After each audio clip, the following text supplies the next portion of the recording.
সাথে আছেন বাগিশেখের প্রাক্তন কার্যকরী সদস্য জুয়েল দাস। উনি আমাদের গীতা প্রতিযোগিতার প্রথম দিক থেকে আমাদের অনেক সহযোগিতা করেছেন।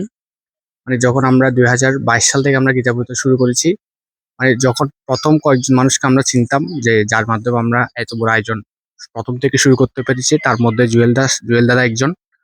আমরা আজকে জানতে চাই যে আজকে 2026 সালের আয়োজন, সে 2022 সালের আয়োজন আর 2026 সালের আয়োজনের মধ্যে যে পার্থক্যটা আসছে সেটা নিয়ে ওনার থেকে আমি জানতে চাই।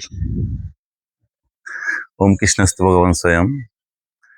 নলুয়া রক্ষাকালী মন্দির কর্তৃক আয়োজিত এই গীতা পাঠ প্রতিযোগিতায় আমি শুরু থেকে আমার দাদার সাথে তার মানে বলতে চাই শুরু থেকে ছিলাম, এবং শুরুতে যে আয়োজনটা ছিল ওটা হচ্ছে এখন আরো আরো আধুনিকতার ছোঁয়া এটা আরো আরো আকর্ষণীয় হয়েছে। এবং আমরা আগে ছিলাম যে একটা উপজেলা ভিত্তিক পরীক্ষাটা হতো, এখন দক্ষিণ জেলার প্রায় 4-5টা উপজেলা থেকে শিক্ষার্থীরা আসতেছে।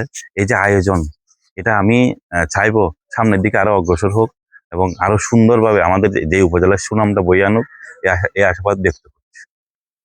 আচ্ছা দাদা, এখন আমি জানতে চাইছি যে আসলে আমরা যে গীতা পরীক্ষা করতেছি, যে এটাতে আসলে যে আমাদের হিন্দু ধর্মের প্রচারের ক্ষেত্রে বা হিন্দু ধর্মের গীতা শিক্ষার ক্ষেত্রে আসলে আগ্রহ বাড়তেছে কিনা, সেটা আগে কিরকম ছিল এখন কিরকম আছে সেটা।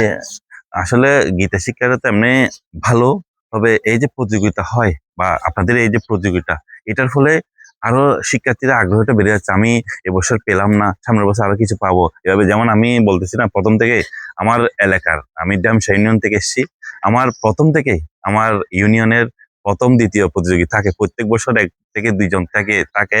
এই বছর আমি আশা করতেছি আমার ইউনিয়ন থেকে 1 জন না হয় 2 জন থাকবে। তো এভাবে এটার দেখা দেখায় এই প্রতিযোগিতার সুনাম বা গীতা শিক্ষার প্রচার এবং আমাদের সনাতনীদের যে শাস্ত্র শিক্ষা আস্তে আস্তে আরো বেড়ে যাচ্ছে এবং সনাতনীরা ধর্মমুখী হচ্ছে।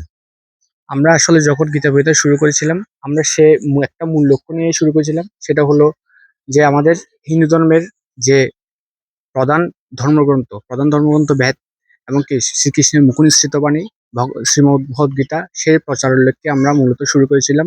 এবং এই সহজ এই এই আয়োজনে আমরা বাংলাদেশ গীতা শিক্ষা কমিটির একনিষ্ঠ সহযোগিতা আমরা পেয়েছি প্রথম থেকে, এবং ভবিষ্যতেও সেটা পাবো বলে আমরা আশা করছি, এবং সেটা নিয়ে আজকে শেষ করছি।